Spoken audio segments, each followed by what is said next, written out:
Meghan Markle once compared herself to a Disney princess who falls in love with the prince, loses her voice. The Duchess of Sussex felt a kinship to a popular animated Disney character for one specific reason. Meghan Markle, who appeared to live a real-life fairy tale during her dazzling 2018 wedding to Prince Harry, once compared herself to a Disney princess.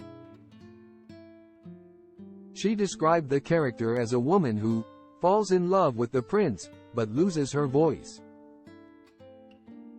Meghan Markle lived a princess life until she didn't. Meghan Markle became engaged to Prince Harry in 2017, and they married in 2018. Her life was a whirlwind.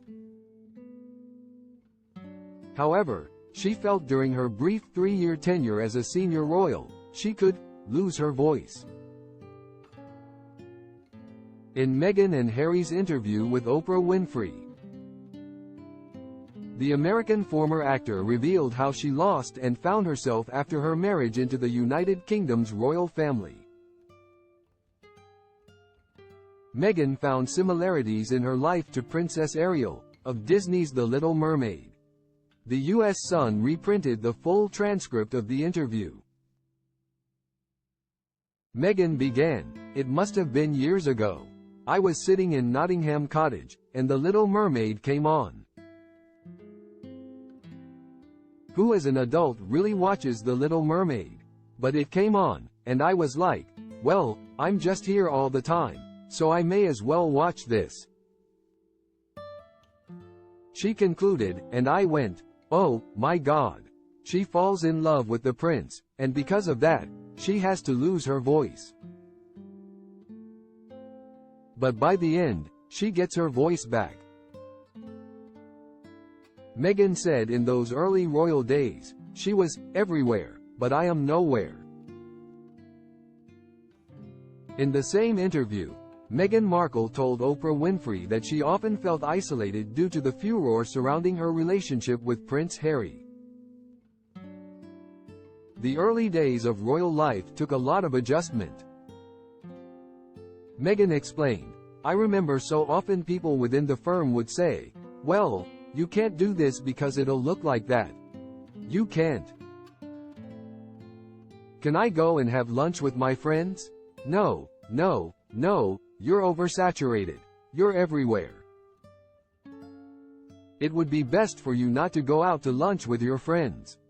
I go, well, I haven't left the house in months. She continued, I mean, there was a day that one of the members of the family she came over, and she said, why don't you just lay low for a little while because you are everywhere right now? And I said, I've left the house twice in 4 months.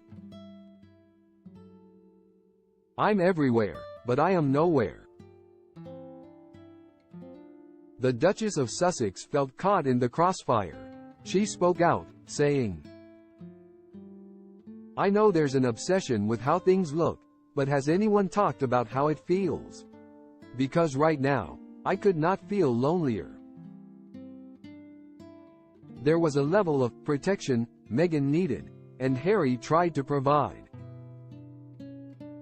As Meghan Markle discussed her life as a House of Windsor member in those early days, the Duchess revealed she was just looking to be protected. Sadly, Meghan believes the royal family did not do this, despite Prince Harry's best attempts to provide this comfort. In fact, Harry started speaking out against his wife's mistreatment before they even became engaged. He addressed the press directly in late 2017. Subsequently, that letter was removed from the royal family's official website. This change was quietly made in December 2023. However, Meghan still battled an internal war within the royal family. She cited how members of the clan would go on the record and negate the most ridiculous story for anyone, right? I'm talking about things that are super artificial and inconsequential. But, when it came to a negative narrative that she made Kate Middleton cry over Princess Charlotte's bridesmaid's dress, Meghan claimed she wasn't given the same courtesy. I think that was the beginning of a real character assassination. And they knew it wasn't true. And I thought, well, if they're not going to kill things like that, then what are we going to do?